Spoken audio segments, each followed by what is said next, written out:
ही basic principle पर काम करती हैं। फुल्ली ऑटोमेटिक बंदूकों से अलग, जो कि लगातार फायर कर सकती हैं, सेमी ऑटोमेटिक बंदूकें एक बार ट्रिगर दबाने पर एक ही राउंड फायर करती हैं। यह एक 9mm सेमी ऑटोमेटिक पिस्तौल है। इस वीडियो में हम देखेंगे कि सेमी ऑटोमेटिक हैंडगन्स और पिस्तौलें कैसे काम करती हैं। यह एक कारतूस या कार्ट्रिज है।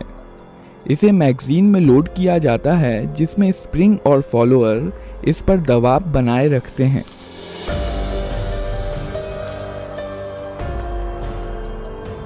मैगजीन का डिज़ाइन कुछ इस प्रकार का होता है कि कारतूस आगे स्लाइड होकर ही बाहर आ सकता है। इस मैगजीन को बंदूक में रखा जाता है।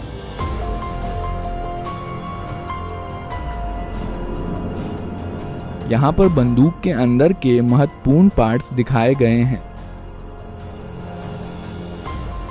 बंदूक को पहली बार फायर करने के लिए रिकॉइल स्प्रिंग के अगेंस्ट स्लाइडर को हाथ से पीछे खींचा जाता है। इसके कारण कई चीजें एक साथ होती हैं, जिन्हें हम एक एक करके देखेंगे। स्लाइडर के मूवमेंट के कारण हैमर पीछे आता है। यह हैमर स्ट्रट के जरिए मेन स्प्रिंग से जुड़ा होता है और इसलिए मेन स्प्रिंग को दबा देता है।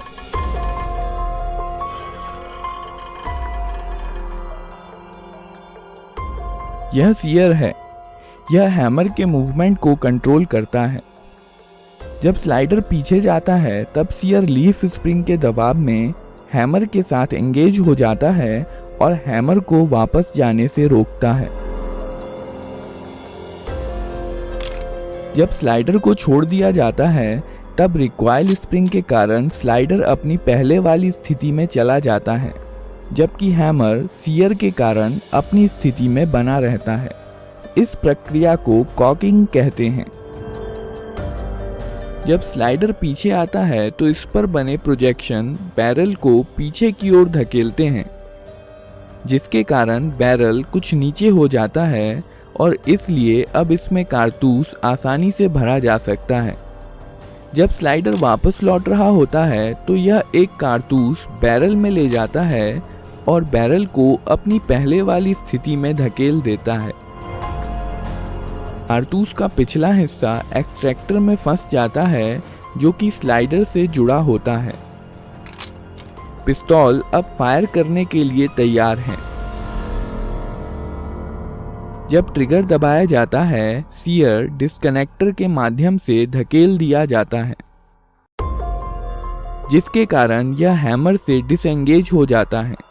हैमर अब फ्री है और मेन स्प्रिंग के दबाव में यह फायरिंग पिन, जो कि स्लाइडर में फिक्स्ड होती है, से जा टकराता है। बदले में यह फायरिंग पिन कारतूस के प्राइमर पर स्ट्राइक करती है।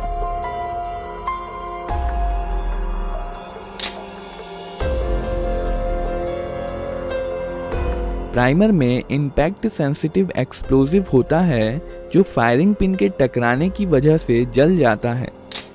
इसके कारण कारतूस में रखे पाउडर में आग लग जाती है, जिसकी वजह से बहुत सारी गैसेस पैदा होती हैं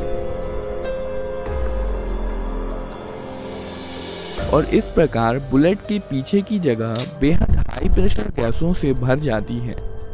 इसलिए बुलेट पर पीछे से बल लगता है, जिसके कारण बुलेट बहुत तेज गति के साथ बैरल से बाहर निकलती है। बुलेट के बाहर आ जाने पर यह गैसेस एटमॉस्फेयर में चली जाती हैं और अब यह बुलेट पर कोई बल नहीं लगाती हैं और बुलेट अपने मोमेंटम के कारण आगे बढ़ती जाती हैं।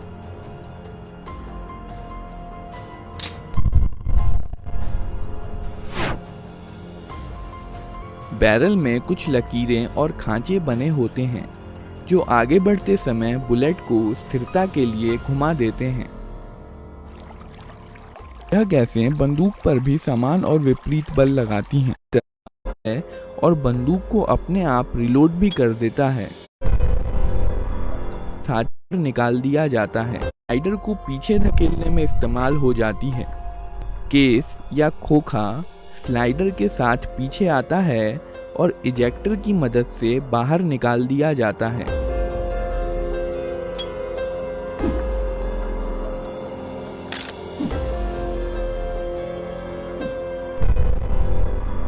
साथ ही साथ स्लाइडर हैमर को पीछे धकेलता है और बंदूक को अपने आप रिलोड भी कर देता है।